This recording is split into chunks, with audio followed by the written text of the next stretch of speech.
नमस्कार मित्रांनो, स्वागत आहे आपलं आज नवीन एका रेसिपीच्या व्हिडिओमध्ये, ज्यात आपण बनवणार आहोत कोकणवासियांची सगळ्यात प्रिय अशी काजूची भाजी। आपण आणलेलं आहे काजूचं पॅकेट। ते काजूचे पॅकेट आपण पाण्यात भिजत ठेवणार आहोत, कारण आपल्याला त्याच्या साली सेपरेट करायच्या आहेत काजूच्या गरापासून। त्याच्यानंतर त्यासाठी लागणारा जो काही मसाला आहे, मतलब आपण कांदा, ओलं खोबरं, सुकं खोबरं, आलं, लसूण, गरम मसाला या सगळ्या गोष्टी भाजून व्यवस्थित घ्यायच्या आहेत। त्याच्यानंतर 3 ते 4 तास ते काजू भिजत ठेवल्याच्या नंतर आपल्याला त्याच्या साली काढायच्या आहेत।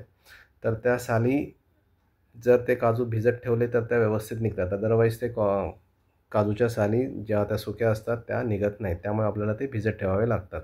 तर अशा प्रकारे काजूच्या साली सोलून झाल्यानंतर आपण फोडणीच्या तयारीला लागूया, ज्याच्यामध्ये आपल्याला कढीपत्ता, टोमॅटो, कांदा या गोष्टी लागतील। काजूची भाजी सहसा कुकरमध्येच करा, कारण की काजू शिजायला खूप वेळ लागतो, त्यामुळे कुकरमध्ये फोडणी द्यायची आहे।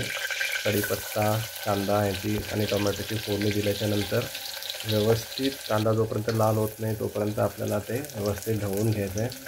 त्याच्यानंतर तुम्हाला त्यात हळद आणि तिखट मसाला ॲड करायचा आहे। जेवढं तुम्हाला तिखट बनवायचं असेल त्याप्रमाणे तुम्ही त्यात तिखट मसाला ॲड करू शकता। त्याच्यानंतर त्या सगळ्या मिश्रणाला व्यवस्थित ढवळून घ्यायचं आहे, कारण की ह्याच्यातच आपल्याला ते काजू टाकायचे आहेत।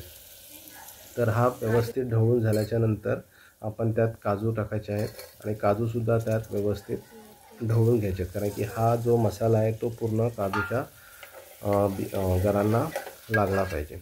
त्याच्यानंतर आपल्याला जे वाटण आपण काढलं होतं ते त्यात मिक्स करून घ्यायचं आहे। वाटण मिक्स करून घेतल्यानंतर ते सुद्धा व्यवस्थित ढवळून घ्यायचं आहे। त्याच्यानंतर आपल्याला त्यात पाणी ओतायचं आहे आणि ते शिजायला ठेवायचं आहे।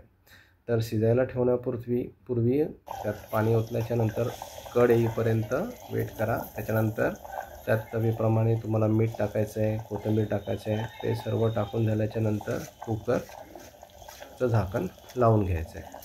तर कुकरचं झाकण लावून गेल्यानंतर मिनिमम तुम्हाला 6 ते 7 शिट्या तरी करायच्याच आहेत, कारण की काजू शिजायला वेळ लागतो। शिट्या झाल्याच्यानंतर हे बघा, काजू शिजून तयार झालेला आहे। ज्यांना ग्रेव्ही पाहिजे असेल त्यांनी त्याप्रमाणे ग्रेव्ही बनवावी। तर आपण सर्व करूया। तुम्ही काजूची भाजी भाकरीसोबत किंवा चपातीसोबतसुद्धाही खाऊ शकता। जर तुम्हाला व्हिडिओ आवडला असेल तर व्हिडिओला लाईक करा आणि चॅनलला सबस्क्राईब करा। थँक्यू।